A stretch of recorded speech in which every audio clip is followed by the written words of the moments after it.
At yun lang, napasok na tayo ng mga naglalako ng relo dito. Akala ko sa Dragon Mart lang at saka sa Gold Sock yung mga ganito. Dito rin pala sa atin. Nag-aayos din siya ng sirang relo at mga sirang payong, baka gusto nyo guys. At sabi niya sa akin, dahil mabait daw ako, pili daw ako kung saan yung gusto ko at ibibigay niya. At di na ako nakaantay at sinuot ko na talaga yung Christmas gift natin na relo. Alam nyo ba guys kung anong klaseng relo yung binigay nila? Huwag kayong gumalaw dyan at ito i-reveal ko na. Yes, it's a Rolex Day-Date Rose Gold 40mm.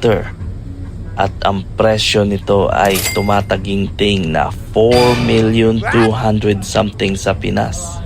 Okay, so alam nyo na guys, pagkatapos ng biyahe nito, diretso na tayo sa pawn shop at ika-cash in na natin. At yun lang mga megs, so ingat kayo at don't forget to hit like, subscribe and follow. See you!